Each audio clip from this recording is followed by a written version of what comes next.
मी राधिका. माझ्या दिराचं लग्न होऊन नुकताच 1 महिना झाला होता. घरात सगळं आनंदाचं वातावरण होतं. सकाळची वेळ होती. मी रोजच्या सवयीप्रमाणे घरातली कामं करत होते. त्या काळात घरात सगळे एकमेकांना समजून घेत सहकार्याने राहत होतो. काही दिवसांनी घरात वेगवेगळ्या जबाबदाऱ्या वाढल्या, प्रत्येकजण आपल्या कामात गुंतलेला होता. अशा वेळी गैरसमज होणं सहज शक्य असतं, पण संवाद आणि विश्वासामुळे ते दूर करता येतात, हे मला हळूहळू कळू लागलं. दिवस जात होते.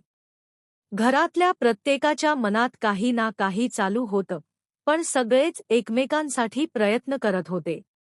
वसुधा घरात आली तेव्हा तिने घराला पुन्हा एक आनंदी स्पर्श दिला.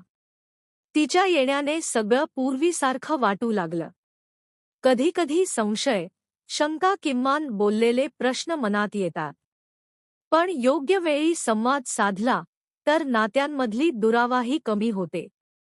वसुधा आणि अजय यांनीही हळूहळू एकमेकांशी मनमोकळेपणाने बोलायला सुरुवात केली. काही काळानंतर अजय पूर्णपणे बदललेला दिसू लागला. तो अधिक जबाबदार झाला, नात्यांची किंमत ओळखू लागला. वसुधा शांतपणे घर सांभाळत होती आणि स्वतःच्या मनालाही सावरत होती. एका सकाळी अजय तिला आवडणारा गुलाबाचा गजरा घेऊन आला. तिच्या जवळ येऊन तो हळूच म्हणाला, "माफ कर. माझ्याकडून चूक झाली. मला पुन्हा तुझ्यासोबत चांगलं, प्रामाणिक आयुष्य सुरू करायचं आहे." वसुधा काही क्षण शांत राहिली. तिने गजरा हातात घेतला आणि हळूच खोलीत गेली. त्या रात्री त्यांच्या खोलीचा दिवा बराच वेळ चालू होता.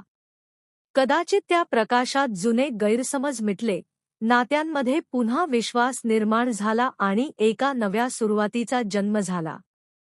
दिवस जात होते आणि घरात हळूहळू पुन्हा शांतता नांदू लागली. वसुधा आणि अजय दोघेही नातं सावरायचा प्रामाणिक प्रयत्न करत होते. संवाद वाढला, गैरसमज कमी झाले आणि विश्वास पुन्हा निर्माण होऊ लागला. अजय अधिक जबाबदार झाला. त्याने आपल्या चुका मान्य केल्या आणि कुटुंबासाठी वेळ देऊ लागला. वसुधाही मनाने मजबूत झाली. तिने भूतकाळात अडकून न राहता वर्तमान स्वीकारण्याचा निर्णय घेतला. घरात पुन्हा हसू, साधे संवाद आणि आपुलकी दिसू लागली. लहान लहान गोष्टींमध्ये आनंद शोधला जाऊ लागला. दोघांनीही एकमेकांना समजून घेण्याचं ठरवलं. काळाच्या ओघात त्यांचं नातं अधिक परिपक्व झालं. चुका आठवत राहिल्या नाहीत, तर त्या अनुभवातून शिकलेले धडे महत्त्वाचे ठरले. नात्यांची किंमत समजली आणि एकमेकांवरचा विश्वास अधिक घट्ट झाला. 2